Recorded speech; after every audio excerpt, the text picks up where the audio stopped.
Thanks for joining us for 5 on 5. I'm Joe Sullivan, pleased to be joined by Phil Meyer, CEO, Southern Oregon PBS. Phil, thanks for stopping by. Appreciate it. Thanks for having me. Now, last week, a very tough week for you.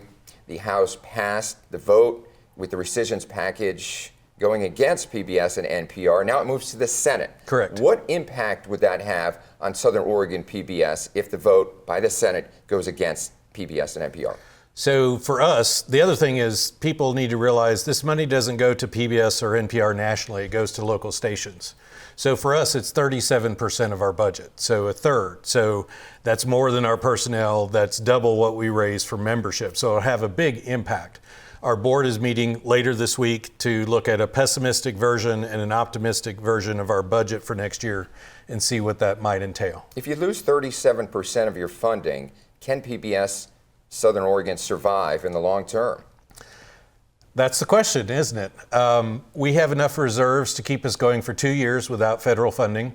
After that, if federal funding is not returned or reappropriated, it could be included in a budget bill, for example.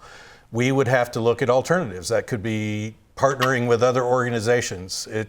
I don't like to think about it, but it could be going off the air. There's all kinds of options out there. The hard part is trying to plan more than a month or two in advance when you don't know what the situation is going to be. And this is extremely difficult because this is money that had already been approved by Congress, and this money is being taken back. Right. So it was created in 1967, Public Broadcasting Act, bipartisan support for decades, nearly 60 years, and it was part of the continuing resolution that funded the federal government through September 30th. It includes fiscal 26 and 27. So, as you know, television doesn't occur quickly, easily, inexpensively. So, for example, Ken Burns needs 10 years to work on his films. So that money is the cornerstone, the basis of where we build our budgets. So it's like a moving goalpost situation for you. Exactly. So one day it looks good and we plan for continued support. The next day we lose a vote. All right, we're going to take a quick break and be right back with part 2 of our 5 on 5. Stay with us.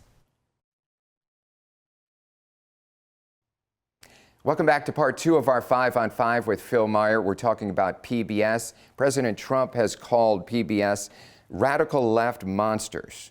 Now, what is your reaction to that? Well, I think of Sesame Street monsters when it first comes up. Research doesn't support that. All research that looks into our news and journalism programming, it goes right down the middle. It's fact-based. And there's been research that shows people on the far left and the far right both trust PBS. When I was growing up, it was Big Bird, Sesame Street, Zoom, all that and everything. What will people miss most if these cuts go into place?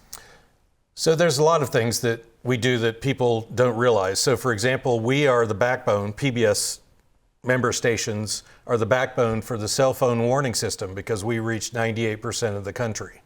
So 18,000 square miles that we cover, those people would lose access to cell phone alerts on their phones. Half the children of preschool age in this country don't go to preschool. And there's research that shows that children who watch PBS Kids show up their first day of school ready to learn. Then there are other things. We do local documentaries. We do local support of nonprofits. We do resources for teachers and homeschoolers. All that's at risk. We have about a minute left. Is there anything else you'd like our viewers to know about?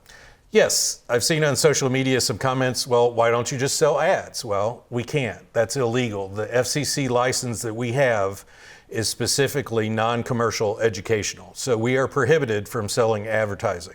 So there's a long list of things that we can't show, can't say, and can't interrupt our programs. So while that may seem like a simple solution, unfortunately, it's not allowed by law. Is there a phone number or website you'd like people to know about? Yes, sopbs.org. You can see all our programming, have access to the PBS app, local programs, national programs, information about making a contribution. It's all there. All right, thank you so much for stopping by. Appreciate it. Thank you.